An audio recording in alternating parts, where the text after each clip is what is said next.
Welcome, Sam Butler.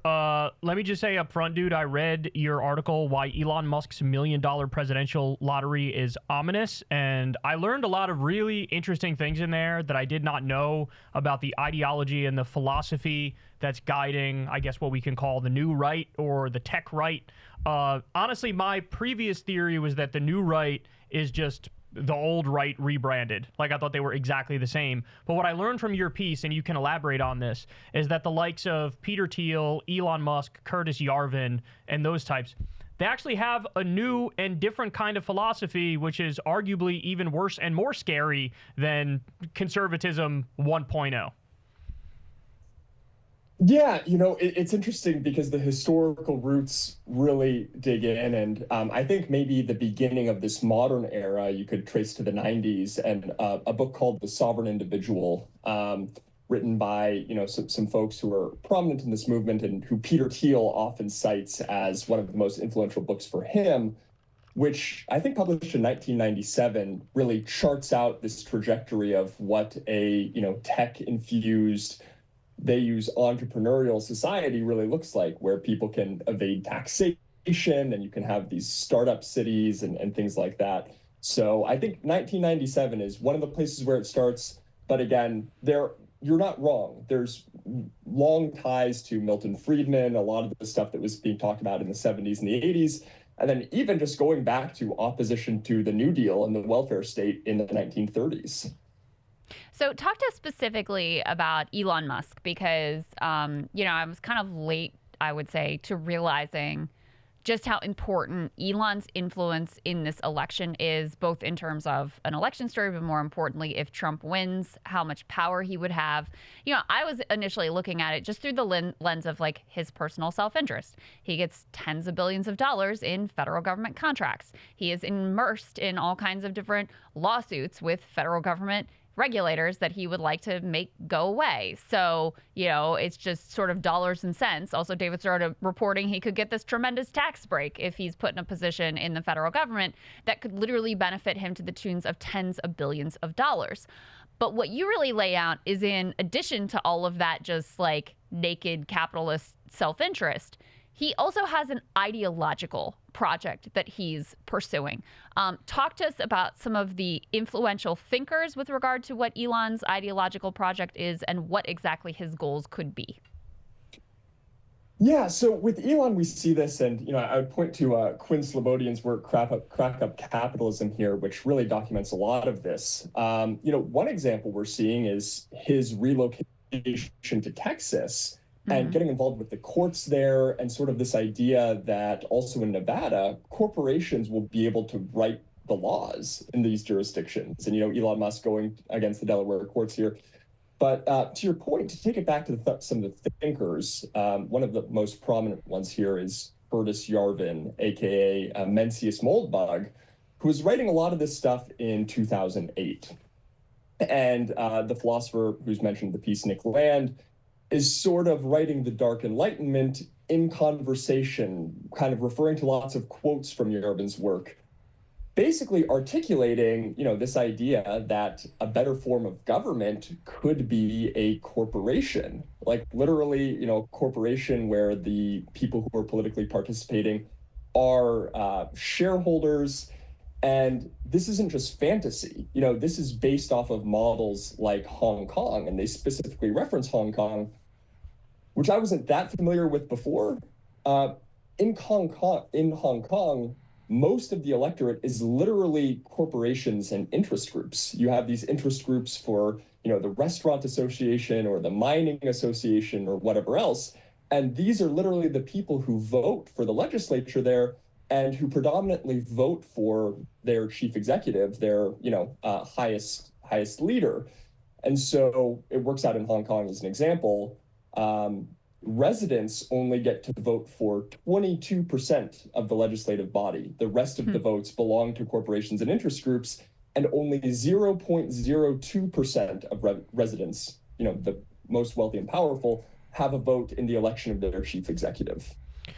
So in other words, just to break this down for everybody, the idea here that they want to implement is taking the mask off of the corruption, take the corruption out of the shadows, and say the corruption is actually going to be the norm. So, again, to lay this out, you have people like J.D. Vance, Peter Thiel, Elon Musk, Curtis Yarvin, who's like the father philosophically. They are using Trump for the following, and to illustrate my point, I'm going to read right from Curtis Yarvin's Wikipedia page here. He says, democracy should be replaced by a, quote, accountable monarchy, similar to the governance structure of corporations. Yarvin has been described as a neo-reactionary and neo-monarchist who sees liberalism as creating a matrix-like totalitarian system and who wants to replace American democracy with a sort of techno-monarchy. So in other words, what that means is they want to establish, I guess, what we can call little corporate fiefdoms, where they say this, they say, you'll be free in every possible arena except democratically. So, like, you basically live in a corporate fiefdom where there's a CEO, there's an executive who runs it, and you're like a peasant in that system. So, I mean, speak a little bit about that, because we saw Elon Musk just registered United States of America, Inc., which, when I first saw that, I was like, okay, that's weird. But now that I have this extra piece of context that, like, this is their philosophical framework and what they're trying to implement under a Trump administration, now that seems more nefarious than I realized, that they're actually trying to create these corporate monarchist fiefdoms where somebody like Peter Thiel might run one and Elon Musk might run another, and to have J.D. Vance, who is their hand-picked candidate as Trump's VP, and Trump's an idiot. They're going to use him to these ends. Do you fear that the goal is we're going to sort of try to implement this in real life in the United States of America?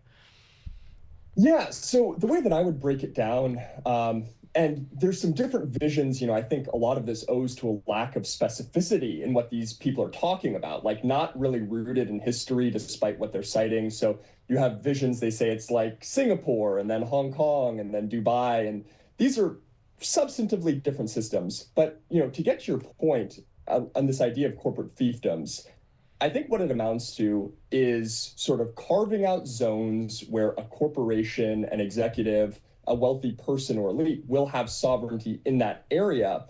And the place where we get to this idea of, the corporate fiefdom, I think, comes to security and this privatized notion of security, similar to like a gated community. So the example I bring there with Argentina, under the new libertarian anarcho-capitalist President Javier Milei, who Peter Thiel has endorsed, just, ideas are as relevant for Argentina as they are for the globe. Elon Musk basically repeated the same thing. This was in the past few months. What they're doing in Argentina is they're privatizing everything. Milei said everything that can belong to the private sector will belong to the private sector, handing all of this out, slashing public spending. But the one thing they are investing in on the public side is a predictive policing division, which would use a mix of AI and surveillance in order to predict future crimes. Now, getting away from the Minority Report aspect, the dystopian or the speculative nature of it, it's just really, I think, a capital efficient way for them to handle security when they're privatizing everything. And just, of course, noting that these systems have already been deployed and prototyped and implemented in Gaza and, by the Israeli occupation. So it's there, it's real. And to bring it back from this philosophy, which can point in a lot of different directions, and people say, how real is that really? Just frankly put, it's like gated communities that are sort of governed by corporations or the elites. You're living there, and then you're under this privatized security system using a mix of AI, surveillance. Elon Musk is building the robots, right? The news came out this week. Every headline described it as Elon Musk's robot army. So I would just say it in a really grounded way that that's sort of the intent, is to have communities where the wealthy and powerful are sovereign. They're the ones who have political power. If you're a resident there, you're primarily there as disposable labor, as sort of an underclass. This is the model that we see in Dubai, where a very large proportion of residents are foreigners, our foreign workers who have no political rights. And then the place where we get, I think, into sort of this tech-infused vision is just like what Argentina's trying to do. It's sort of in the privatization of security as a model that they can really roll out, I guess, in a capital-efficient way. Yeah. So I don't see Donald Trump in this framework as so much of a useful idiot as someone who is quite ideologically aligned with this vision. I believe it was John Kelly recently, was one of the people who has come out recently, Trump's former chief of staff, and spilled the tea on what a fascist, authoritarian, Hitler-loving freak Donald Trump really is, who was saying he loves dictators and he wants the whole country to be run like he's CEO and you can just do whatever you want. It's not like we don't have a familiarity in our work lives with what it looks like to be beholden to a dictator over whom you have no say over. That's what it looks like in workplaces, in the vast majority of workplaces where you have a CEO or your boss who what they say goes, period, end of story. At the same time, I think it's unlikely they're going to achieve their utopian Red Caesar corporate fiefdom dreams in one Trump term. So what do you think that Elon thinks he can actually accomplish in another Trump term of, in the White House? So really quickly, can I talk about Trump's sort of ideological ties to this? Sure. Yeah. Yeah, because I think that's a really good and salient point, and I think it's true also. And so sort of in doing the research, one of the right-wing academics that's cited here, it's Hans Hermann Hoppe, I hope I'm pronouncing correctly, who authored a book called Democracy, the God That Failed. And one of the ideas in this book is that, in order to have a libertarian state, this is a quote, I hope I'm getting this right, that progressives and communists would have to be purged. So we're hearing Trump say the same types of things, not only in terms of retiring government employees, but very much a lot more persecution of people who are the ideological opponents. And I would add another layer that Trump does have a long history politically and economically to these sorts of ideas. When you get into sort of low tax economic zones, like he's used for some of his New York real estate, this really basic idea of private capture of public wealth, getting massive subsidies and not paying taxes on his real estate properties in New York City and things like that. And just the last place where I'd say Trump comes into this is, in the past couple of years, he's talked and promoted this idea of freedom cities or freedom communities, which is very much in line with which is very much in line with everything that we're talking about here. Again, this notion of, the gated community, sovereignty by the rich and powerful. They get their resources from, who knows where, the workers who are not mentioned. So I think that there's a lot of clear and conscious Trump ties to this ideology as well. In terms of Musk and, what we anticipate he can get, there's a great New York Times article published, I think, on Monday, which was basically saying that, in a second Trump administration, Musk would be in this position of regulating the regulators who are supposed to oversee his companies. And he has so many billions of dollars in public contracts and public-private partnerships in all of these agencies, with SpaceX, with Starlink, with Tesla.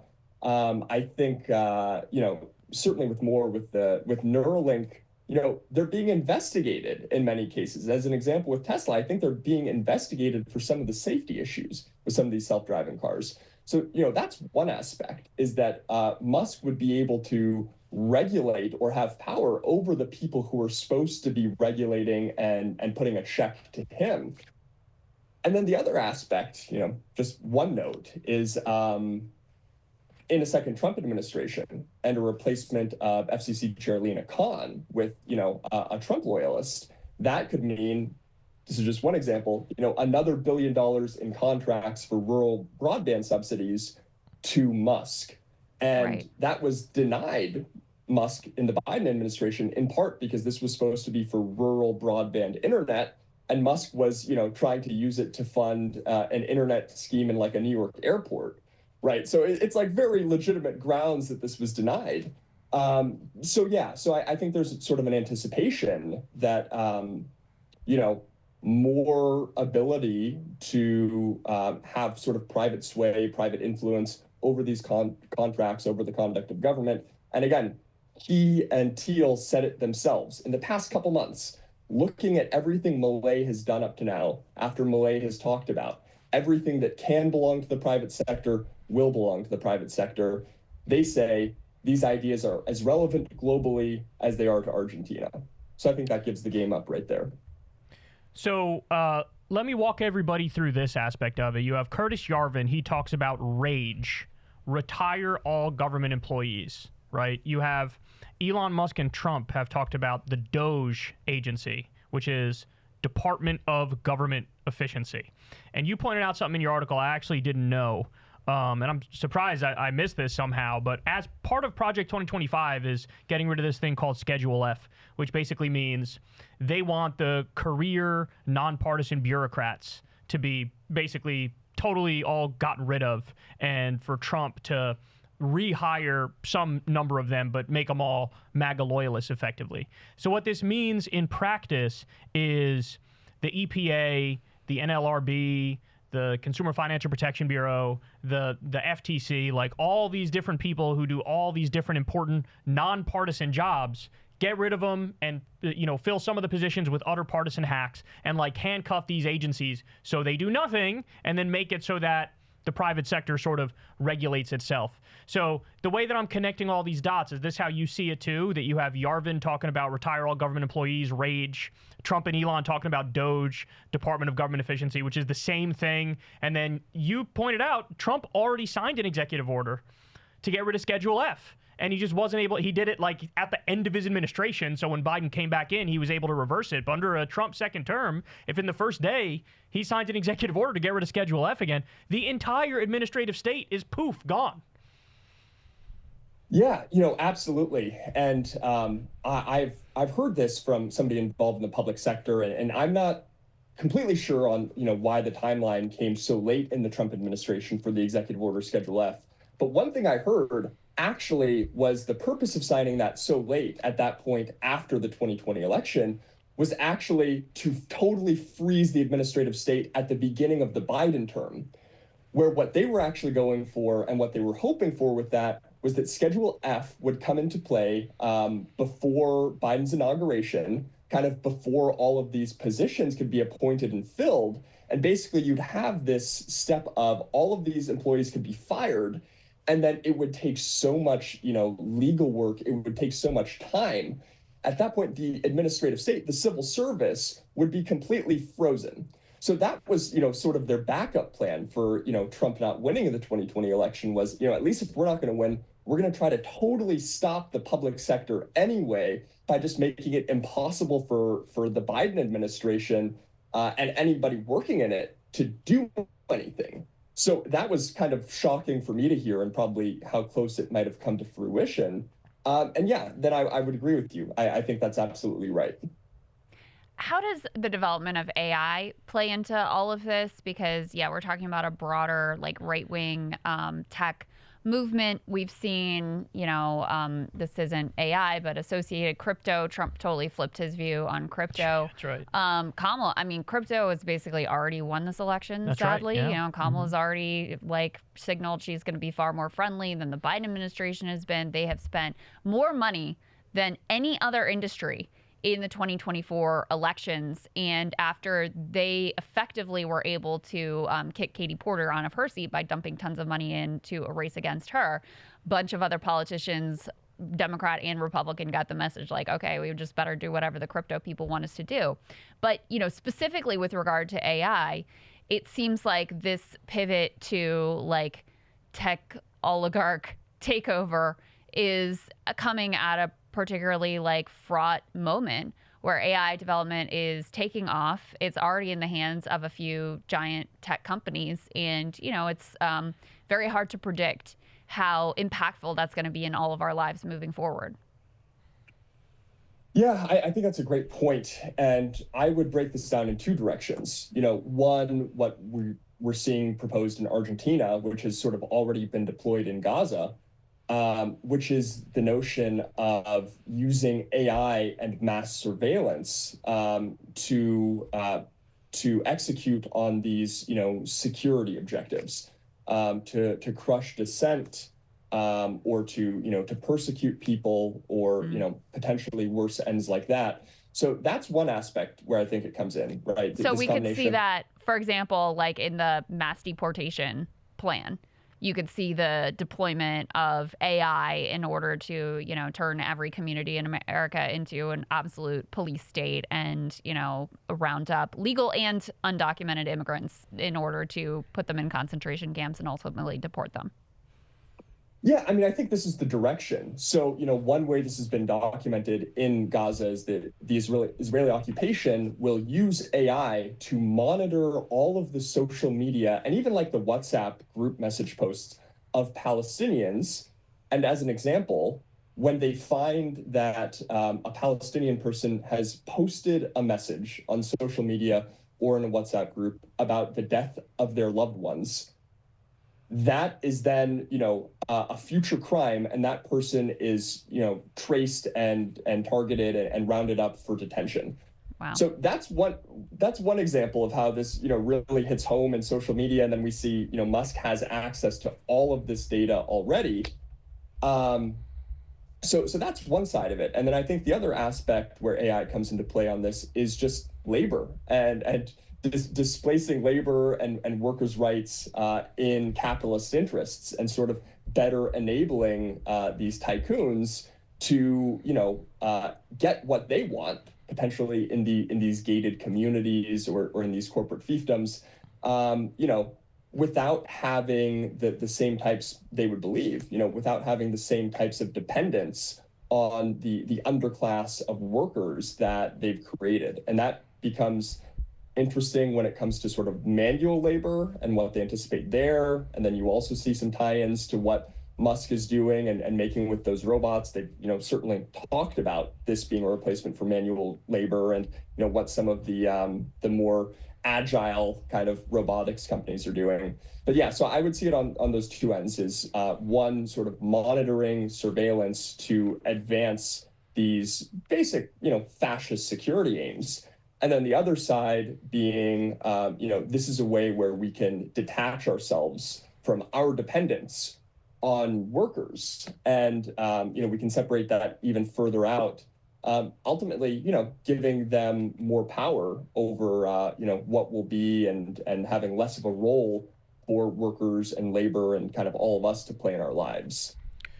So tech corporate fiefdoms run by CEOs as opposed to being run by the democratic will of the people. And as you pointed out, future crime minority report like authoritarianism.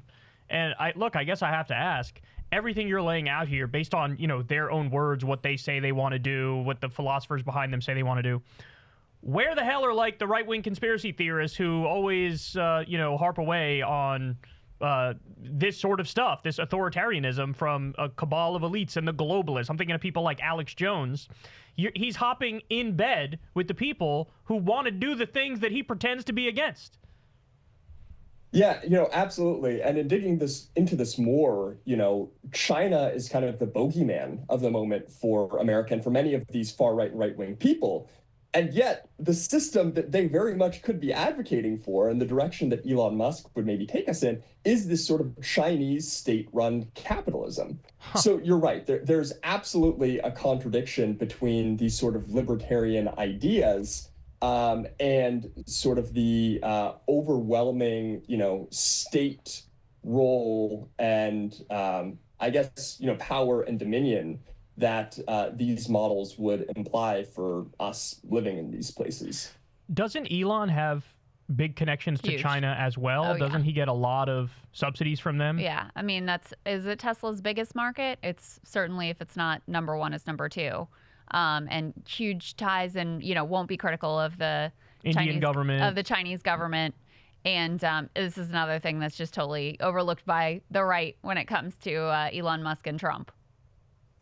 Yeah, absolutely. And as noted in the article, again, if you're a libertarian or a conservative or a more right-wing person, and you sort of recoil at this notion of state oversight and surveillance everywhere, and sort of, everything that would supposedly be entailed by a one world government. I just have a note to bring in here. Everything that would be entailed by sort of this dystopic UN-like one world government. I shouldn't say this with derision. I should say it seriously. Elon Musk has noted time and time again that he would like to build X into this WeChat-like everything app, which is not only social media, but now it's finance. Now it's potentially getting into things, in Curtis Yarvin's words, like monitoring professional certifications. And so sort of like if you're a doctor or you're an MD, Yarvin says this, that, I should be able to see that on X. I should be able to see that on Twitter. And just this idea that in China, WeChat is this indispensable technology. If you're booted off of WeChat, or if you don't have access to WeChat, the quote is, it's sort of like digital death. And this is what Elon Musk is trying to emulate. And so social credit score. It's the social credit score that they all act like they're all against, but this is a version of the social credit score. Yeah, and so I think that I would say here, I would just add the context that I think that the idea of the social credit score has not been reported well in the Western media, because it turns out in a lot of senses, it's just more for baseline sort of financial transactions. I've seen some reporting to say it's not going to the extent that kind of Black Mirror and a lot of Western media made it out to be. But you're right, in the sense that what Black Mirror made the social credit score out to be, this is kind of the direction of Yarvin Thiel Musk's vision. And I want to add one more point here, which I think is really important, and it maybe gets into bigger conversation about how this stuff is communicated, is that one of the biggest things that Peter Thiel has been talking about lately, if you hear on different podcasts, he's making his appearances. I'm going to try to sort of quote this judiciously and charitably. He often talks about, the biggest existential risk, bigger than AI, bigger than, if you even believe in climate change, is this risk of a totalitarian one world government. He says it time and time again. You can Google it, you can search it, you'll see all of this stuff that comes up in every interview.